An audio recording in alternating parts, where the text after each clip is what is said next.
শোকটা না হয় ব্যক্তিগতই থাক, দুঃসংবাদ অভিনেতার জীবনে। বাবাকে হারিয়ে শোকস্তব্ধ বাঙালি অভিনেতা শুভ্রজিৎ দত্ত। শেষকৃত্যে পাশে রইল কেবল পরিবার। বিস্তারিত থাকছে প্রতিবেদনে। বন্ধুরা, চ্যানেলে নতুন হলে চ্যানেলটি সাবস্ক্রাইব করে রাখতে পারেন ও ভিডিওটি শেয়ার করতে পারেন। অভিনেতা শুভ্রজিৎ দত্তের পরিবারে নেমে এসেছে গভীর শোকের ছায়া। শনিবার প্রয়াত হন তাঁর বাবা পশুপতি দত্ত। দীর্ঘদিন ধরেই শারীরিক অসুস্থতায় ভুগছিলেন তিনি। মৃত্যুকালে তার বয়স হয়েছিল 89 বছর। এদিন সকালে পরিবারের উপস্থিতিতে শেষকৃত্যের সমস্ত কাজ সম্পন্ন করেন শুভ্রজিৎ এবং তার দুই দাদা। বাবার মৃত্যুর খবর সমাজ মাধ্যমে নিজেই জানিয়েছিলেন অভিনেতা।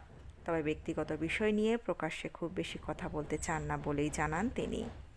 তার কথায় শোকের মুহূর্ত অত্যন্ত ব্যক্তিগত, তাই বাড়তি আড়ম্বর না করে শুধুমাত্র পরিচিত মানুষদের খবর পৌঁছে দিতেই ফেসবুকে পোস্ট করেছিলেন তিনি।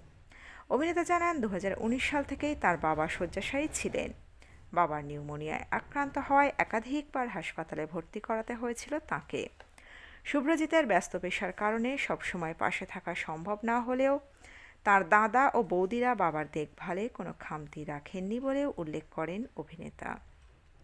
উত্তর কলকাতার বাসিন্দা শুভ্রজিৎ বলেন, বাবার শেষ যাত্রায় পাড়া প্রতিবেশী, বন্ধু এবং পরিচিত অনেকেই উপস্থিত ছিলেন।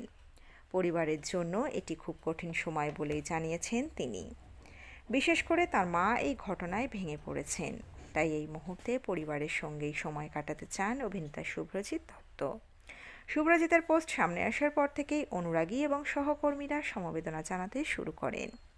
অভিনেত্রী রূপাঞ্জনা মিত্র সমাজ মাধ্যমে শোক প্রকাশ করে লেখেন, এই কঠিন সময়ে তিনি শুভ্রজিতের পাশে রয়েছেন। অনেকেই অভিনেতাকে মানসিকভাবে শক্ত থাকার বার্তা দিয়েছেন। তো বন্ধুরা, এই প্রতিবেদনে ছিল এতটুকুই। দ্রুত ফিরে আসছি এরকমই নতুন কোনো প্রতিবেদন নিয়ে। অজানা গল্প চ্যানেলের সঙ্গে থাকার জন্য সকল দর্শক বন্ধুকে অসংখ্য ধন্যবাদ। দেখতে থাকুন, চোখ রাখুন আমাদের অজানা গল্প চ্যানেলে।